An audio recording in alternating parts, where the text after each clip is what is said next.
Hello বন্ধুরা, তোমরা দেখতে পাচ্ছ যে ইউটিউবে কিন্তু নতুন আপডেট এসেছে, যার ফলে কিন্তু তোমাদের চ্যানেলগুলো ডিলিট হয়ে যেতে পারে। আজকের ভিডিওটি যারা দেখতেছো কোনোভাবেই স্কিপ করবে না এবং শক্ত হয়ে বসো, কারণ তোমার চ্যানেলটি কালকে ডিলিট হয়ে যেতে পারে যদি তুমি এই ভুলগুলো করো বা করে আসছো। তো আজকের ভিডিওতে আমি বলবো ইউটিউবের নতুন আপডেট, যার নাম হচ্ছে যে ডিজিটাল কন্টেন্ট সিকিউরিটি। এটি হচ্ছে ইউটিউব কিন্তু সবসময় ক্লিন থাকতে চায়। তারা কোনো বেআইনি বা কোনো রকম কন্টেন্ট রাখতে চায় না ইউটিউবে। যার ফলে তারা কিন্তু চ্যানেলগুলো ডিলিট করে দিচ্ছে, যেগুলো আইন বিরুদ্ধ ভিডিও বা স্পন্সরশিপ ভিডিও ছিল। ইউটিউবে বড়, বড় চ্যানেলগুলো কিন্তু এখন ডিলিট হয়ে যাচ্ছে। তার মধ্যে যেমন ইউটিউবার হও দাদা, আমাদের ফেভারিট ইউটিউবার। তারপর হচ্ছে যে গ্রো উইথ কনটেন্ট। সবাই এদের না কারো ভিডিওগুলো দেখছো, কিন্তু তাদের চ্যানেলগুলো আর থাকছে না ২০২৫ সালে।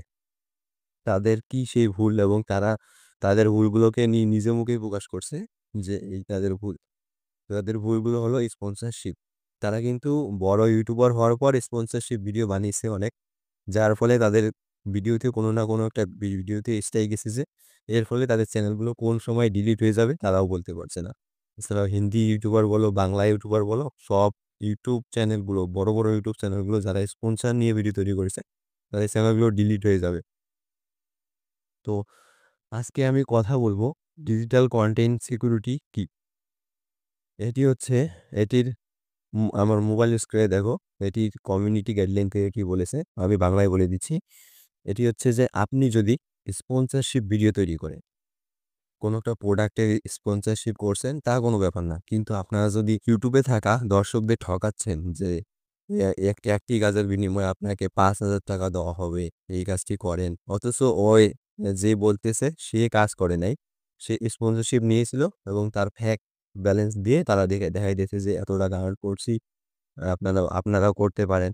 এবং যেরকম ইনভেস্টমেন্ট সাইটগুলো আছে, এবং আরও রয়েছে জুয়া, ব্যাটিং, ক্যাসিনো, এইরকম ভিডিও যারা তৈরি করেন তাদের চ্যানেলগুলো কিন্তু আর থাকছে না ২০২৫ সালে ইউটিউবে। তো আমরা যারা আছি নতুন ইউটিউবার এবং পুরাতন ইউটিউবার, তারা কিন্তু এই ভুলগুলো করব না। আমরা স্পন্সরশিপ নিব, কিন্তু ইউটিউবের কমিউনিটি গাইডলাইন মেনে। তো এর জন্যে আমরা স্পন্সরশিপ নিব, কেন নিব না? নিব। এবং যারা পুরাতন ইউটিউবার আছো তারা কিন্তু স্পন্সরশিপ নিয়েছো। তার জন্য আমি বলি যে কিভাবে ওটাকে নিয়ে কাজে লাগাবা। তো তোমরা কি করবা? ভিডিওর ১ম এ ইট ইজ এডুকেশন পারপাস একটা লেখা আছে, যেটা আমার স্ক্রিনে দেখতে পাচ্ছ। এই লেখাটি আমার টেলিগ্রাম চ্যানেলে দেওয়া আছে। ওইখান থেকে তোমরা ডাউনলোড করে নিয়ে তোমার ভিডিওর ১ম এ দিয়ে দেবে। এর ফলে কিন্তু ইউটিউব বুঝবে যে এটি শুধু এডুকেশন পারপাস, এটি কোনো রকম স্পন্সর না। এবং ইউটিউব ২য় কমিউনিটি গাইডলাইনে বলেছে যে তুমি যদি কোনো প্রিমিয়াম অ্যাপসকে ফ্রিতে দাও, মানে কেউ একটি অ্যাপস তৈরি করেছে কিছু টাকা ইনকাম পাওয়ার জন্যে।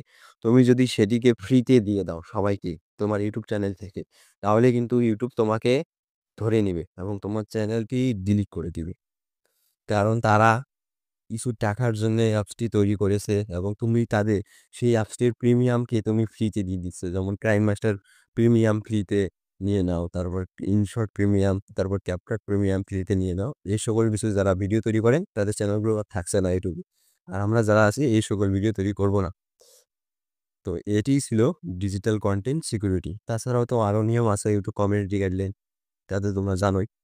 তো আর বেশি কিছু বলতেছি না। তোমরা যেই ভুলগুলো আমি বললাম, এই ভুলগুলো করবা না। আজকের ভিডিওটি এ পর্যন্তই। দেখা হচ্ছে অন্য কোনো ভিডিওতে।